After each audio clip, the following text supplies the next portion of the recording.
হায়াত আইভির জামিনে মাথা ঘুরে নাসিরউদ্দিন পাটোয়ারিদের নারায়ণগঞ্জ সিটি কর্পোরেশনের সাবেক মেয়র সেলিনা হায়াত আইভি তার পাঁচটি মামলায় আজকে জামিন হয়েছে। তাহলে কি ফেসে যাচ্ছেন সাবেক চিফ প্রসিকিউটর তাজুল ইসলাম? সরকারের পক্ষ থেকে ঘোষণা এসেছে যে এই অনিয়মের ব্যাপারে তদন্ত হবে। হঠাৎ করে আওয়ামী লীগ নেতারা ব্যাপকভাবে জামিন পাচ্ছে। এক কথায় বললে জামিনের হিড়িক। একদিনে 11 জন আওয়ামী লীগ এমপি জামিন পেয়েছেন, আর সাধারণ নেতাকর্মীরা তো ব্যাপকভাবে মুক্তি পাচ্ছে। আওয়ামী লীগের নেতাকর্মীরা সর্বশক্তি নিয়ে রাজপথে নামার প্রস্তুতি নিতে শুরু করেছেন। দলীয় সভানেত্রী শেখ হাসিনা নাকি এমন নির্দেশনা দিয়েছেন, গলি থেকে রাজপথ সর্বত্র নেতাকর্মীদের নামতে হবে। দুর্নীতির শত শত অভিযোগের মুখে সাবেক উপদেষ্টা, তাদের ক্ষমতা ছাড়ার শুক্রে এক সপ্তাহ এখনো ভালো করে হয়নি। এর মধ্যে দুর্নীতি দমন কমিশনে তাদের বিরুদ্ধে দুর্নীতির অভিযোগের স্তূপ করতেছে একের পরে। কিন্তু ফেসে যাবেন তার চাইতেও বড় ব্যাপারটা যেটা সামনে এসেছে সেটা হচ্ছে সংবিধান লঙ্ঘন এবং রাষ্ট্রদ্রোহিতা।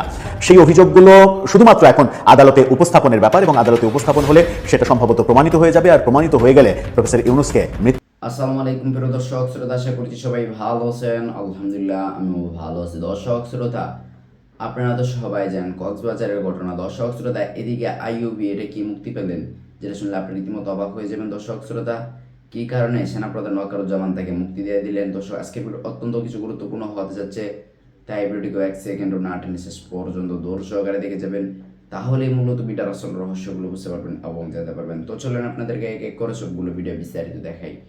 তার আগে আপনাদের কাছে ছোট্ট একটা রিকোয়েস্ট, যারা আমাদের এই চ্যানেলে নতুন আসছেন এখনই চ্যানেলটা সাবস্ক্রাইব করে পাশে থাকা বেল আইকনটা বাজিয়ে দেন, তাহলে আরো নতুন নতুন আপডেট ভিডিও দেখতে পারবেন। তো চলে করেছে মহামান্য আদালত। আলোচনার শুরুতেই আমি একজন সুপরিচিত ব্যক্তির বক্তব্য দিয়ে শুরু করতে চাই। তাকে আপনারা সবাই চেনেন, তার নাম তিনি হলেন জনাব মাসুদ কামাল সাহেব। তিনি কিছু কথা বলছেন। তিনি বলছেন, অন্তর্বর্তী সরকার ছিল একটি সাংবিধানিক সরকার। এই সরকার নিজেরাও দাবি করেছে তারা সাংবিধানিক সরকার, এবং সংবিধানকে সমুন্নত রাখার শপথ তারা এই রাষ্ট্রপতির কাছে নিয়েছেন, অথচ তারা নিজেরা সংবিধান মেনে চলেননি। আমি মনে করি এই 18 মাসে যে উপদেষ্টা যেখানে যেখানে সংবিধান লঙ্ঘন করেছেন তাদের প্রত্যেকের সংবিধান লঙ্ঘনের দায়ে শাস্তি হওয়া উচিত। নিজের ইউটিউব চ্যানেলে মাসুদ কামাল সিনিয়র সাংবাদিক, এটা আবার কালের কণ্ঠ পত্রিকা নিউজ আকারে দিচ্ছেন। তিনি কি অহেতুক কথা বলছেন? আমি তো মনে করি তিনি সমসাময়িক একেবারে যুক্তিপূর্ণ কথা বলছেন। যারা সংবিধানের আলোকে এই বর্তমান মহামান্য রাষ্ট্রপতির কাছে শপথ নিলেন সংবিধানকে সমুন্নত রাখার জন্য, অথচ যারা সংবিধান লঙ্ঘন করছেন, মহামান্য রাষ্ট্রপতিকে জিম্মি করতে সহযোগিতা করছেন, তাদের বিরুদ্ধে তো অবশ্যই তদন্ত হওয়া উচিত, আইনের আওতায় আনা উচিত, জবাবদিহিতার মধ্যে আনা উচিত। কেন তারা সংবিধান লঙ্ঘন করলো সেই কথাটা তিনি বলছেন। অবশ্যই তার সুরে সুর মিলিয়ে আমিও এটা চাই। এখন আসেন সেই সেলিনা হায়াত আইভির নিউজটা দিয়ে শুরু করি। শিরোনাম হলো, আপনারা চাইলে পড়ে নিতে পারেন। এটা আজকে 2026 সালের ফেব্রুয়ারি মাসের 26 তারিখে দুপুর 3:10 নিউজ। শিরোনাম হলো, 5 মামলায় আইভি রহমানকে জামিন দিয়েছে হাইকোর্ট। একটু পড়ে শোনাই আপনাদের। নারায়ণগঞ্জ সিটি কর্পোরেশনের সাবেক মেয়র সেলিনা হায়াত আইভিকে 5টি পৃথক মামলায় জামিন দিয়েছে হাইকোর্ট বৃহস্পতিবার। আজকে 26 ফেব্রুয়ারি বিচারপতি A.K. জাহিদ সরোয়ার এবং বিচারপতি শেখ আবু তাহেরের সমন্বয় গঠিত হাইকোর্ট বেঞ্চ এই আদেশ দেন। আইভিকে গত বছরের মে মাসের 9 তারিখে ভোর রাতে দেওভোগের চুনকাকুটির এলাকা থেকে গ্রেপ্তার করা হয়েছিল। এই বিষয়গুলো আমরা সবাই জানি। পরবর্তীতে 18 নভেম্বর আরও 5টি মামলা দেওয়া হয়, মানে 5টি মামলায় তাকে জামিন দিচ্ছে, যা আপিল বিভাগে স্থগিত হয়ে গিয়েছিল। আচ্ছা, এটা একটা নিউজ শুনলেন। এখন আজকের নিউজ শিরোনামটা বলি। জুলাই হত্যা মামলায় আওয়ামী লীগের সাবেক এমপি বদির 6 মাসের জামিন। আওয়ামী লীগের সাবেক এমপি, তার নাম হচ্ছে বদি, তার 6 মাসের জামিন হয়েছে, যেখানে বলা হয়েছে জুলাই অভ্যুত্থানের সময় হত্যার মামলায় 6 মাসের জামিন পেয়েছে কার্যক্রম নিষিদ্ধ আওয়ামী লীগের সাবেক সংসদ সদস্য এমপি আব্দুর রহমান বদি। আচ্ছা, দুইটা নিউজ জানলেন, আইবি এবং বদির জামিন হয়েছে, মানে জুলাই হত্যা মামলা তারপরে জামিন হইতেছে। ওই যে আমি প্রথমেই বললাম যে কোন লেভেলে যে খেলা হচ্ছে কেউ বলতে পারতেছে না। এখন এই নিউজগুলো শোনার পরে আমার মনে হয় যে নাসিরউদ্দিন পাটোয়ারিদের মানে মাথা ঘুরে যাওয়ার মতো। আপনারা দেখতে তো পাচ্ছেন, মহামান্য রাষ্ট্রপতি কালের কণ্ঠকে একটা সাক্ষাৎকার দিয়েছেন। সেই সাক্ষাৎকারের পরিপ্রেক্ষিতে তারা কীভাবে এখন মনে হচ্ছে উৎপ্রায়ে উঠতেছে, এক একজন এক এক স্ট্যাটাস দিতেছেন, এক এক বক্তব্য দিতেছেন। আমি কিছুক্ষণ আগে এনসিপির আহ্বায়ক নাহিদ ইসলাম যে কথাগুলো বলছেন সেই কথাগুলো আপনাদেরকে জানাইছি।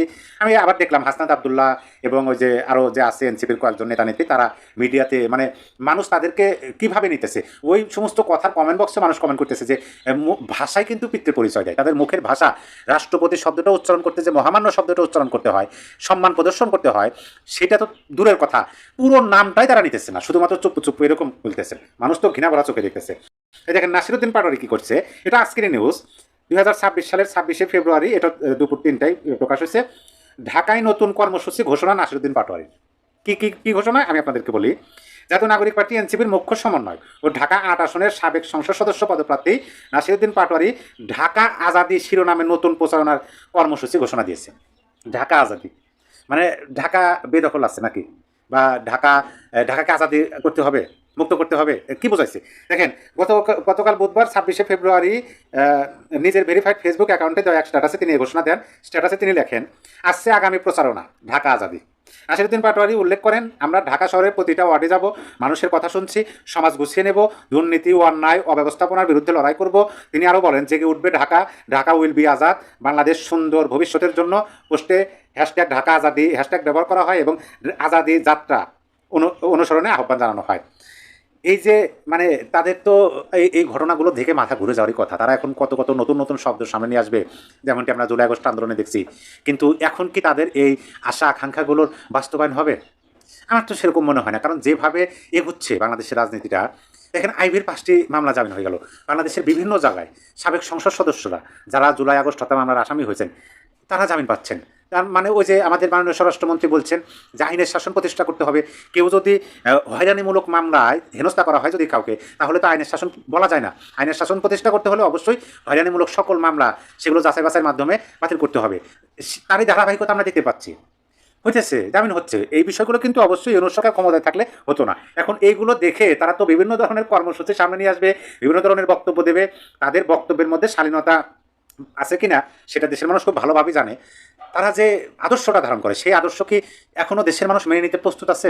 তাদের আদর্শ তো সংবিধান বিরোধী আদর্শ, রাষ্ট্রবিরোধী আদর্শ। দেশের স্বার্থেই যদি তারা কাজ করতো, তাহলে তো সংবিধানের বিরুদ্ধে কথা বলার কথা না, কিন্তু তারা সেই কাজই করতেছে। প্রিয় দর্শক, দেখা যাক কোন দিকে কথাকার জল কোথায় গিয়ে গড়ায়। তবে এই কথাটা কিন্তু নিশ্চিত, যখন এই নিউজটা আমি দেখলাম যে সেলিনা হায়াৎ আইবির জামিন হচ্ছে, হয়তো বা আগামীতে সব মামলায় জামিন হয় তিনি মুক্তি জামিনের ছাড়া পাবেন, এই আশায় করি। অপরদিকে ব্যারিস্টার সাইদুল হক সুমন, তিনি যদি নির্বাচনে জয় হন, আইনজীবী সমিতির তিনিও যদি ছাড়া পান, এই যে ভোকাল মানুষগুলো, বজ্রকণ্ঠী মানুষগুলো যদি মুক্ত হয়, তাহলে অবশ্যই এই সমস্ত ভুইফোর নেতাদের হম্পদম্প একটু কমবে বলে আমার কাছে মনে হয়। সরকারের পক্ষ থেকে ঘোষণা এসেছে যে এই অনিয়মের ব্যাপারে তদন্ত হবে। তাহলে কি ফেসে যাচ্ছেন সাবেক চিফ প্রসিকিউটর তাজুল ইসলাম, যিনি মাত্র 1.5 বছরে এই প্রসিকিউশন টিমের প্রধান হয়ে চেহারায় ব্যাপক পরিবর্তন আনতে সক্ষম হয়েছেন? দেখলেই বোঝা যায় আগের অবস্থা এবং জৌলুসের পরের অবস্থা কেমন। চলুন একটু জেনে দেখি গণমাধ্যম কি বলছে, সরকারের অবস্থান কি জানালেন নতুন চিফ প্রসিকিউটর। তদন্ত হলে গর্ত থেকে কত বড় বড় সাপ বেরোবে সেটাও একটু বোঝার ব্যাপার রয়েছে।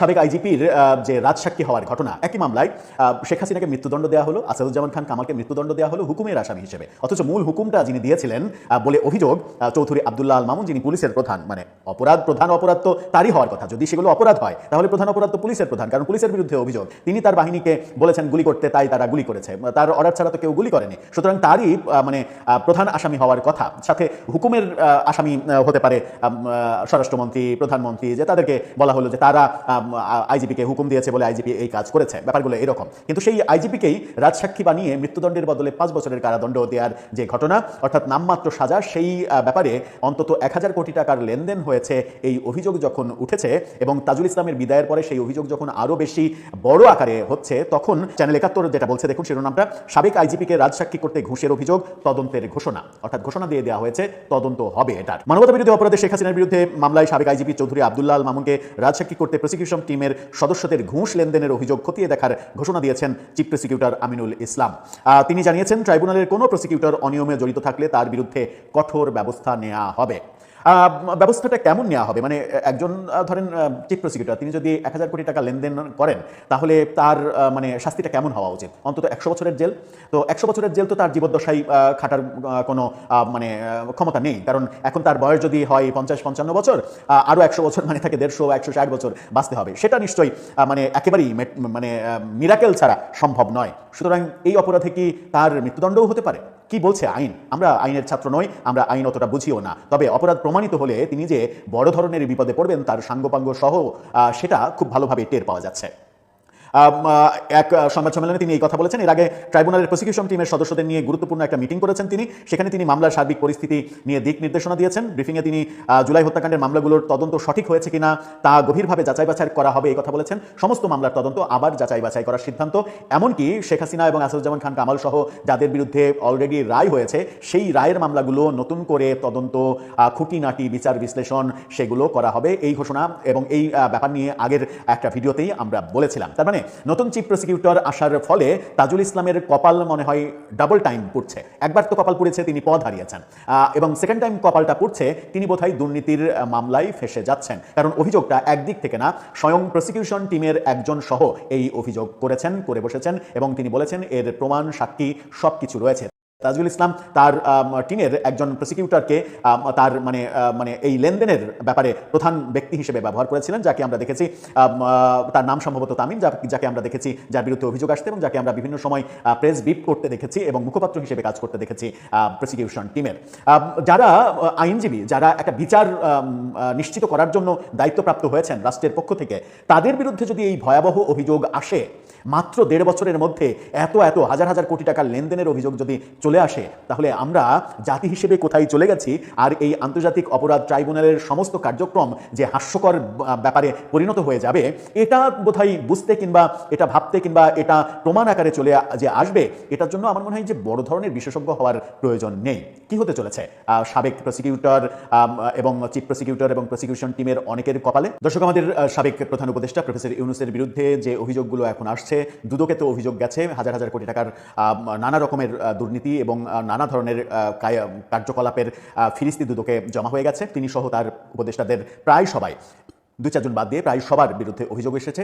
সেই অভিযোগে তিনি তো ফেসে যাবেন। তার চাইতেও বড় ব্যাপারটা যেটা সামনে এসেছে সেটা হচ্ছে সংবিধান লঙ্ঘন এবং রাষ্ট্রদ্রোহিতা।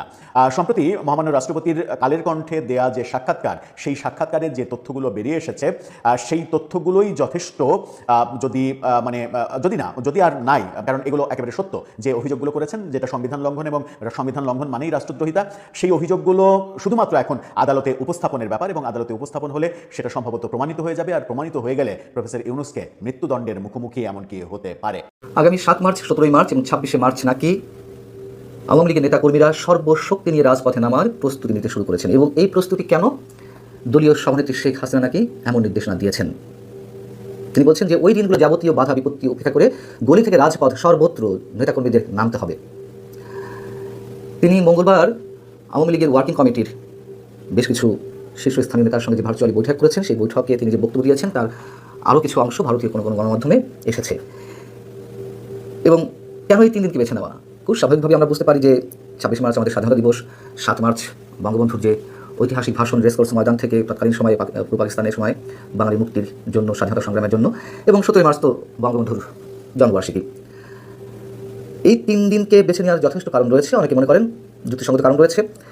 শেখ হাসিনা ওই বৈঠকে যেটি বলছেন তা হচ্ছে যে আমি আশা করব বর্তমান সরকার আওয়ামী লীগের উপর থেকে নিষেধাজ্ঞা প্রত্যাহার করে নেবে, তারা সে পথে না হাঁটলে আমাদের কর্মসূচি নিতে হবে। আমাদের ধারণা ছিল যে এর মধ্যে সম্ভবত কোনো এক ধরনের গ্রিন সিগন্যাল পেয়েছে, বা ভারতের কোনো গণমাধ্যম দাবি করছে গ্রিন সিগন্যাল পেয়েছে। এর বাইরে শেখ হাসিনা থেকে শুরু করে সজীব ওয়াজেদ জয়, তারা দুজনেই একাধিকবার আমাদের প্রধানমন্ত্রী তারেক রহমানের প্রতি আহ্বান জানিয়েছেন আওয়ামী লীগের রাজনৈতিক কর্মকাণ্ডের উপর যে নিষেধাজ্ঞা রয়েছে সেগুলো প্রত্যাহারের জন্য। তার মানে কি এখনও কোনো ধরনের সমঝোতা হয়নি? সমঝোতা হওয়ার কথা আমরা যেগুলো শুনে আসছিলাম, নাকি এগুলো এক ধরনের রাজনৈতিক কৌশল, যে সরাসরিভাবে না বলে, এবং যেহেতু বিএনপিও এক ধরনের চাপের মুখে রয়েছে থাকারই কথা, আওয়ামী লীগকে ফ্যাসিস্ট বলে অভিহিত করা হচ্ছে, সেই দলের রাজনৈতিক কার্যক্রম নিষিদ্ধ রয়েছে নির্বাহী আদেশে, তো ক্ষমতা এসেই সরাসরি এক কলমের খুঁচায় সেই নিষেধাজ্ঞা তুলে নেওয়া হবে, বা তুলে নিলে সেটির রিপার্কেশন কী ধরনের হয় অন্যান্য রাজনৈতিক দলের মধ্যে, সেগুলো নিশ্চয়ই ভাববার কথা বিএনপির। আমরা আসলে কোনোটাই নিশ্চিত নই। তবে 2 দলের শীর্ষ নেতাদের যে ধরনের বক্তব্য, যে ধরনের কথাবার্তা গত মাস 2 ধরে আমরা শুনছি, 2 দলের প্রতি নমনীয় আচরণ করছে, এক ধরনের শ্রদ্ধাবোধের জায়গা থেকে তারা বক্তব্যগুলো দিচ্ছে। তো হয়তো কৌশলের অংশ হিসেবে তারা এইভাবে কথাগুলো বলছে আওয়ামী লীগের নেতাকর্মীরা। সেখানে বলছেন যে কোনো দলের কার্যক্রমের উপর নিষেধাজ্ঞা বলবৎ থাকলেই সেই দলের কর্মীরা স্বাধীনতা দিবস সহ গুরুত্বপূর্ণ জাতীয় দিনগুলো উদযাপন করতে পারবে না, এরকম কোনো বিধিনিষেধ আরোপ করা যায় না। যেখানে জেলখানাতেও যারা দোষী সাব্যস্ত এবং বিচারাধীন বন্দীরা, তারাও স্বাধীনতা দিবস, বিজয় দিবস উদযাপন যদি করে থাকতে পারেন, তাহলে আওয়ামী লীগের নেতাকর্মীরা পারবেন না কেন? এই কথাই খুবই যৌক্তিক। আমাদের স্বাধীনতা দিবস, বিজয় দিবস বা শহীদ দিবস, এগুলো তো আমাদের রাষ্ট্রীয় কর্মসূচি, আমাদের রাষ্ট্রীয় প্রোগ্রাম, আমাদের সামাজিক কর্মসূচিতে পরিণত হয়ে গেছে। এখানে দল মত দেখলে তো হবে না। যেমন এবার 21শে ফেব্রুয়ারিতে ফুল দিতে গিয়ে, শহীদ মিনারে পুষ্পস্তবক অর্পণ করতে গিয়ে অনেকেই বাধার সম্মুখীন হয়েছেন আওয়ামী লীগের নেতাকর্মীরা। এটা কোনো রাজনৈতিক কর্মকাণ্ড ছিল না, কেন এগুলো করতে হবে? আমরা দেখেছি ডক্টর ইউনূসের জঙ্গি শাসনের সময় তো একেবারে কেউ পথে নামতে পারেনি সব কর্মসূচিতে, কিন্তু সেই ধারা কেন এখন অব্যাহত থাকবে? খুব স্বাভাবিক প্রশ্ন। 17 মার্চ কিংবা 15 আগস্ট বঙ্গবন্ধুর জন্মবার্ষিকী বা মৃত্যুবার্ষিকীতে আমরা দেখেছি ডক্টর ইউনূসের জঙ্গি শাসনের সময় কী অবস্থা হয়েছে ধানমন্ডি 32 নম্বরে। একেবারে বলতে গেলে বিরান ভূমি, সেখানে কেউ শ্রদ্ধা জানাতে গেছেন কোনো নস্টালজিক জায়গা থেকে, অন্তত ওই স্থানে গিয়ে দুটো ফুল নিবেদন করবেন কেউ, তাদেরকে মবের শিকার হতে হয়েছে, পুলিশ আটক করেছে, অনেক কিছু তো হয়েছে। এই কাজগুলো কেন এখনও চলবে? দলীয় মিটিং মিছিল বন্ধ থাকতেই পারে, যেহেতু এখনও পর্যন্ত নির্বাহী আদেশে সব ধরনের রাজনৈতিক কর্মকাণ্ড নিষিদ্ধ, কিন্তু এই সব জায়গায় কেন স্বৈরাচারী মনোবৃত্তির প্রকাশ ঘটবে?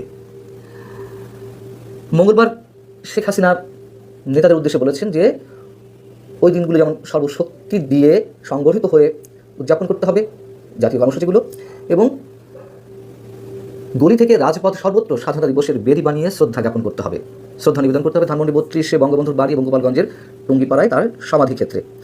আওয়ামী লীগ নেতাদের অনেকেই দাবি করছেন যে তাদের দলীয় সভানেত্রী অনেক ভেবেচিন্তে একটা কৌশলী সিদ্ধান্ত নিয়েছেন এই 3 দিবসকে কেন্দ্র করে।